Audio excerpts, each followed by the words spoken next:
আমার চুল কিন্তু আগে এরকম ছিল না, একবার শ্যাম্পু করলেই 7 দিন পর্যন্ত চুল অ্যাজ ইট ইজ থাকতো। আর এখন দেখ শ্যাম্পু করার 5 দিনের মাথায় স্ক্যাল্পে তেল ভর্তি হয়ে যায়, হেয়ার শ্যাফট প্রচন্ড ড্রাই হয়ে যায়, ফ্রিজি হয়ে যায়, ভেতর থেকে চিরুনি ঢোকানো তো পরের কথা, আঙুলি ঢোকানো যায় না। চুলের এরকম অবস্থা সম্পূর্ণ হয়েছে হেয়ার কালার করে। তো আমি তোমাদের অলওয়েজ রেকমেন্ড করবো কোনো রকম কোনো হেয়ার ট্রিটমেন্ট না করতে, like straightening, smoothing, colour etc.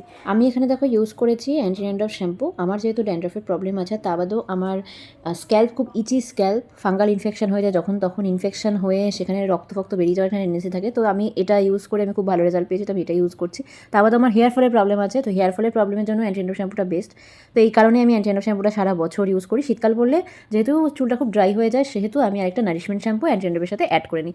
তো যাই হোক, শ্যাম্পুর পার্ট হয়ে গেল। শ্যাম্পু তোমরা দেখে নিলে কীভাবে কী করতে হয়। তারপরে কন্ডিশনার অ্যাপ্লাই করলাম। কন্ডিশনার অ্যাপ্লাই করে যেভাবে আমি ম্যাসাজটা দেখালাম ঠিক সেইভাবে ম্যাসাজ করবে, করে 5 মিনিট গামছা দিয়ে বা যে কোনো টাওয়াল দিয়ে তোমরা জড়িয়ে রাখবে, জড়িয়ে রেখে ওটাকে ধুয়ে ফেলবে। খুব ভালো করে ধোবে, চুলে যেন কোনো রকম কোনো রেসিডিউ না থাকে। চুলে যদি রেসিডিউ পড়ে থাকে তাহলে কিন্তু হেয়ার ড্রাই হয়ে যাবে। ধুয়ে ফেলার পরে আবার 5 মিনিটের জন্য টাওয়াল দিয়ে তোমরা আটকে রাখবে। আটকে রাখার পর 5 মিনিট পর যখন জলটা পুরো সোক হয়ে যাবে, তখন তোমরা টাওয়ালটা খুলে ভালো করে সিরাম অ্যাপ্লিকেশনটা করে নেবে। এবার দেখো, আমি কিন্তু এখনও অবধি চুল আঁচড়ানি কিচ্ছু করিনি। দেখো আমার মাত্র একটা চুল উঠেছে।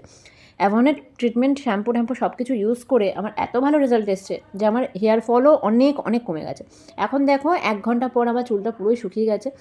আর এবার দেখো আমার চুলটা কিন্তু পুরো পাটে পাটে ছাড়িয়ে আসছে, আর প্রচণ্ড সিল্কি, প্রচণ্ড সফট হয়ে গেছে হেয়ারটা।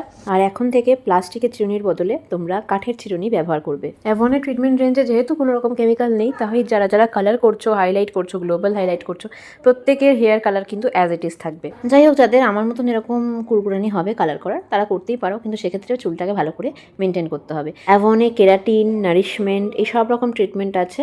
কেরাটিন রেঞ্জ, নারিশমেন্ট রেঞ্জের কাজ আলাদা, সেটা না হয় তোমরা আমাকে মেসেজ করে নিও, আমি বলে দেবো।